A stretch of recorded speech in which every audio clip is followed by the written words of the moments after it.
Welcome to Randy's Old Time Radio Shows. Dust off your radios and step back in time. Tonight, the heroes, villains, and thrilling stories of radio's golden age come alive just for you. Tonight, we sail into adventure with Terry Lee, a young American hero navigating the treacherous jungles of China, facing pirates, spies, and the infamous Dragon Lady. Did you know the Dragon Lady's cunning made her one of radio's most memorable villains? Get ready for an epic journey of danger and suspense. Sit back and enjoy the thrilling tale. Listeners who have discovered the nation's #1 transcribed adventure story, a newspaper strip that has come to life on the air, Terry and the Pirate. Terry and the Pirate is brought to you by the makers of Libby's Tomato Juice, one of Libby's 100 famous foods. Well, kids, today's the big day, the day of the super special feature I promised you last night. Right after the show, you're going to have the thrill of a lifetime. We fixed things up so Terry himself can talk direct to you, and boy, has he got news. Yes, sir, you'll sure get a wallop out of the surprise Terry's going to tell you about. Not to mention the thrill of hearing direct from him way over there in China. So keep your ears glued to the radio, boys and girls. The minute the show is over, the big news will break. And now, Terry and the Pirate. Well. Things have taken a turn for the better as we join Terry and his friends in the Dragon Lady's hideout in the Chinese mountains. With the help of the powerful servant, Big Stoop, all our adventuring friends have been freed from the stone rooms. Yes, and with the help of a peculiar periscope, really called a terryscope, our friends have made prisoners of the Dragon Lady's assistant, Mr. Keel, and the crook, Lawyer Spur. It's a cold, gray, misty morning now. Jude Hennick, the plane pilot, has released April Kane and Burma from their cell and has taken them back across the field to his plane. He hopes to get it set for a takeoff. So let's join Pat Ryan and Terry. The huge, silent Big Stoop is with them. He holds Mr. Keel by the collar. Well, Pat, what's our next move? Dude's taking the girls to the plane. He's going to try to fly them away from here. We want that radio invention, even if Brother Keel isn't keen on helping us. I do not know where it is. I've told you that before. Yeah, I know. I've told you. I followed Mr. Spur to this building. I saw him force a window and enter. I followed him a few moments later. You know the rest. Yeah, I know I caught you and Spur, and you were both sneaking in here for one thing. There's a lie. I did not come to steal the radio invention. Well, if you followed Mr. Spur here to stop him from stealing that little radio transmitter, then you must know where it is. I was mistaken. I only thought I knew where it was. I thought you were the Dragon Lady's right-hand man. I am employed by the lady, that is all. That's enough. Say, what's become of Connie? She was standing here a moment ago. And if that word-twisting Chinese boy does anything more to get us in hot water, I'll skin him alive. Say, you got that terryscope with you? Yeah, right here. Ah, so that is how you look down into the room below, eh? That's right. We saw the Dragon Lady take the portable transmitter out of a cabinet. You know, Keel, I think the Dragon Lady would like to know that you and Mr. Spur had planned to steal the radio invention from her. That's a lie. Now, look, Bristletop. Did the Dragon Lady know you came over to this building just before dawn today? No, I saw no reason Okay, she'll want an explanation. And I'm just the little old fellow who can give it to her. She won't believe you. I think I can do business with your boss. What are you going to do, Pat? Well, we just caught Lawyer Spur and Mr. Empting Keel. Both of them trying to steal the radio device. That is not so. You be quiet. I'll have Big Stoop shake your eye teeth out. Now, where was I? Oh, yes.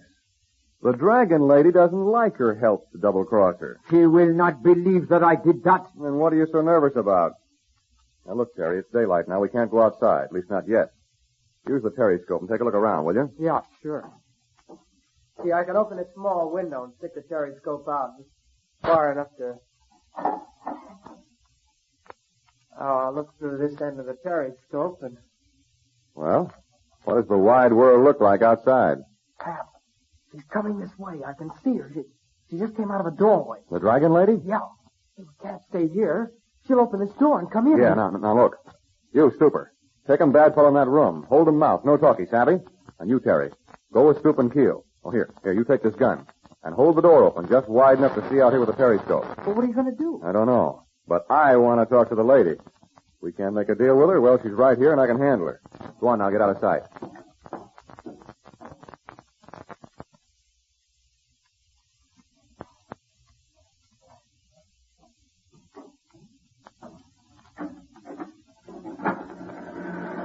Well, good morning. What? How did... You're just in time to have breakfast.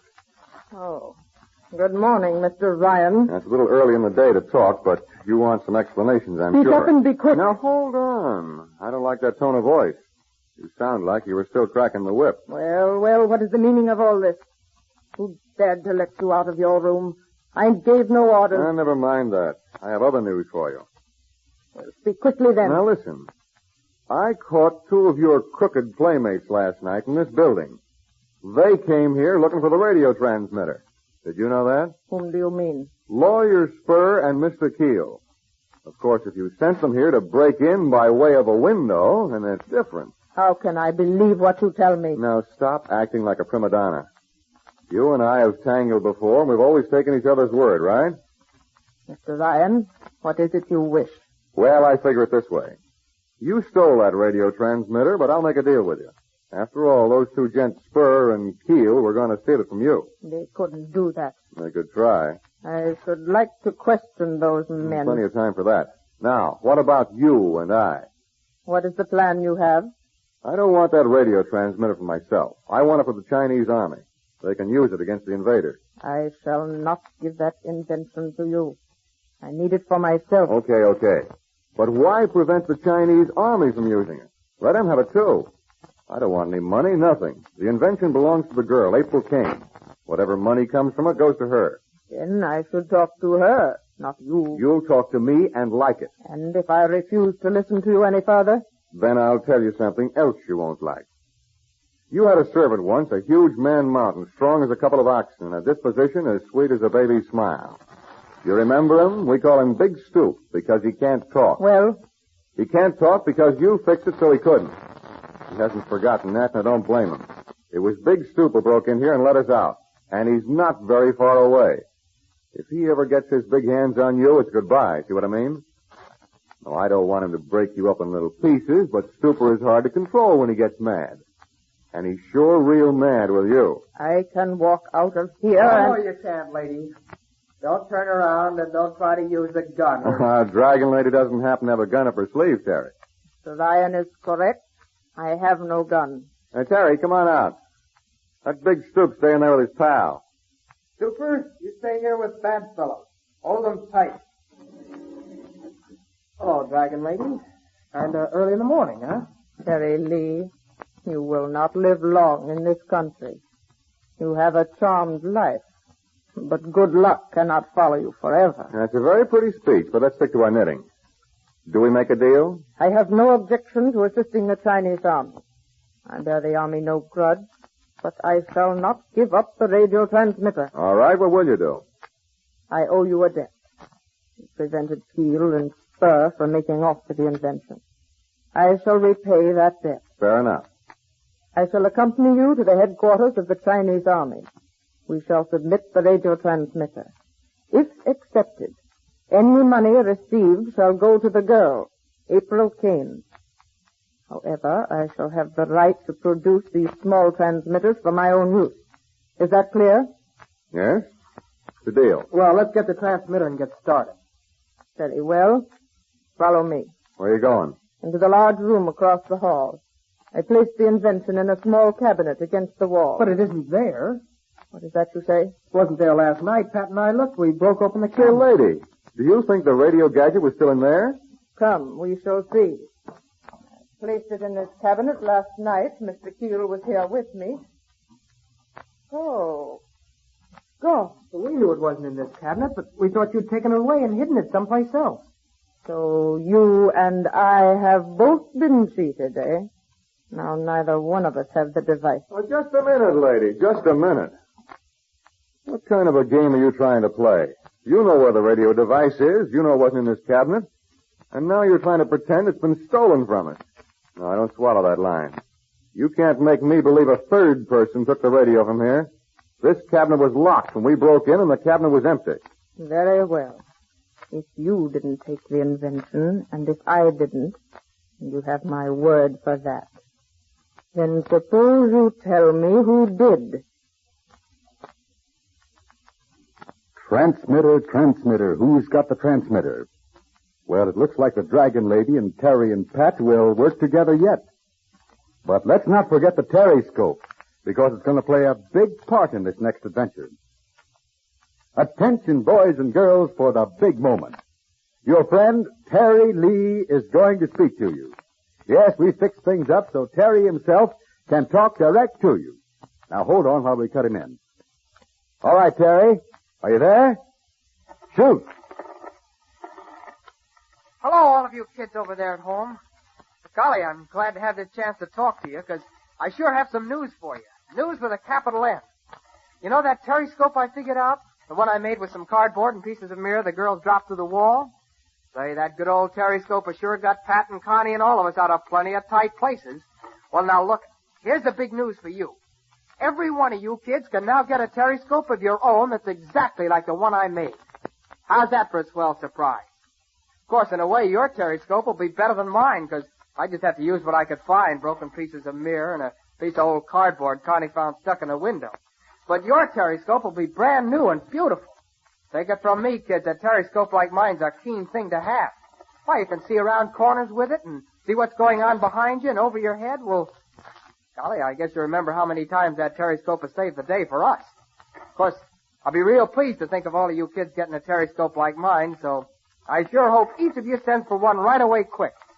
I guess the folks at the other end are going to give you the dope on just how to get it, so I'll sign off. Goodbye now, and I hope you'll send for your Terryscope soon. Thank you, Terry. Thanks a lot for telling the boys and girls over here about this wonderful surprise.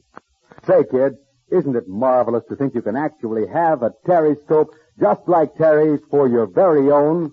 And you can get it so easily. All you do is take a label from a can of Libby's swell-tasting tomato juice and one from Libby's Hawaiian pineapple juice, and print your full name, age, and address on the back of one. Then put the labels in an envelope along with 10 cents and mail to Terry, care of Libby's, Chicago, Illinois. You got that address? Terry, care of Libby's, spelled Libbys, in Chicago. First thing you know, the mailman will bring you your Terryscope, and boy, will you have fun. You know, that Terryscope is really even more exciting than Terry told you, because it not only lets you actually see around corners and in back of you, but it also gives you the secret Chinese code that Terry taught Connie and Big Stoop. Yes, and it gives you the Morse code, too. And furthermore, it's got a treasure hunt panel with a swell game. And also a trick you can play with a picture of Big Stoop. Well, all in all, kids, this Terryscope has 8 extra special features. Now remember, you send just 2 Libby labels and a dime. 1 label from Libby's tomato juice, 1 from Libby's pineapple juice. Mail them with your full name, age and address, and 10 cents to Terry, care of Libby's, Chicago, Illinois. So get going. Be the first in your gang to get a Terryscope. Now join us for a laugh and a surprise and a thrill way over in China, because that's where this newest and most exciting transcribed adventure takes place tomorrow. And you'll always know this program because it opens like this.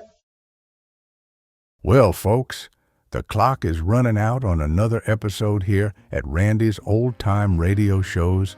Before we fade to black, remember, Randy spends hours each day scrubbing away the static and polishing every episode to ensure these treasures sound close to what they did decades ago. But it's not always easy or possible. Trying is time-consuming. If you appreciate this channel and the work being done, consider tossing a few coins in the hat via the links below or that QR code on your screen. Your support is the fuel that keeps these reels spinning. Thanks for stopping by. Keep the dial tuned to the past. Until next time.